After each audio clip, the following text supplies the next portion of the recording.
experience the last couple of days in camp?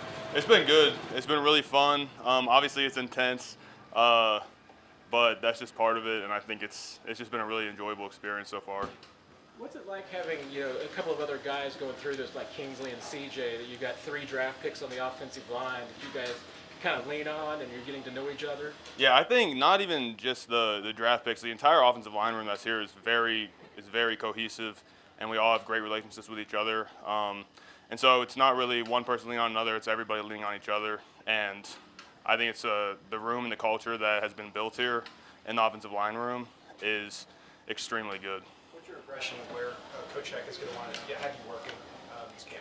I'm working everywhere, so I'm not a specific position person. I'm gonna do anything they want me to. If they want me to go get water, I'll do that. So I'll do whatever they need me to do. Hunter, you talked about the culture in the O-line room. It's really good. What leads you to say that?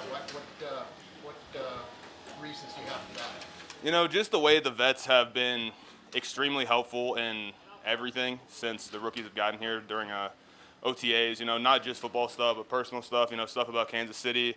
Including us and stuff they do when it comes to charities and stuff like that. And so everybody, all the older vets, have just been such a great resource for all of us. Can you give us a specific example of that? Yeah, we've been to, I think, 3 charity events that were led by one of the vets, and they included the rookies and stuff. They have, like, if I have questions about where to live, for example, in Kansas City or stuff like that, everybody's super helpful to answer. And then obviously if I have a question about scheme or a question about a play, one of the older guys is going to immediately help me and make sure that I know what's going on. So what was your first thought when you walked through the door for the first time? I honestly thought it was pretty nice. I didn't know it was like a double room that was a single, and I rented a mattress. So I got like 2 twin-size bed frames stuck together against the wall, and I got a queen mattress right in the middle. I scooted some drawers over for a little nightstand. The AC's pumping all the time, so it's like 63 degrees in there. It's nice, honestly. Is there room? I know you have a roommate. Is there room for y'all to do all that? Oh yeah, no. So the way, can I talk about this? The way it works is it's like a suite. So usually I'm pretty sure the dorms is like there's one room that has 2 people. They share a bathroom. There's another room that has 2 people. But the way they do it for us is they take a 2-person room and just put one of us in there. Hunter, you talked about the veterans Sunday, first practice with the veterans at training camp and with all the fans going to be here. What are your expectations for coming up on Sunday? I am just excited to see how it goes. It's just pure excitement really coursing through my veins, so I don't really have any expectations exactly. What's it like working with Pat? It's great. It's awesome. You see some of the stuff he can do on the field, and the way he can direct the huddle and stuff like that is great. And I'm just really grateful for the opportunity to get the snap to a quarterback like that. I know learning the playbook it can be difficult for some rookies coming in. How have you adjusted to it, and what are your studies you have to support?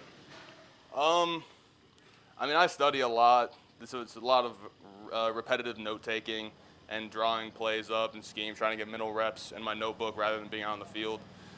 But the playbook is very big. There's a lot of details, I think, is the biggest difference. There's so many details to go with everything, and it's really just how much time are you going to put in, and I put in a lot of time off the field and out of meetings.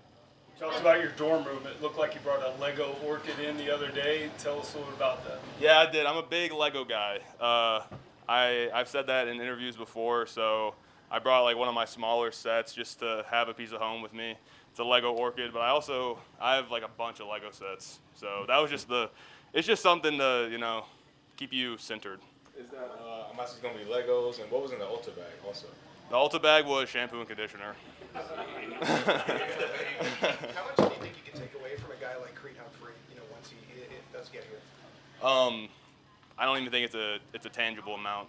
You know what I mean? He has so much to give when it comes to knowledge and scheme, and also technique in his play. You watch him play, and he is an extremely, extremely talented center. So I'm gonna do my best to try to get every ounce of knowledge out of him. What do you want to show most throughout this camp? Obviously this is going to be a new experience, but have you sort of decided what you want to show most over the next month?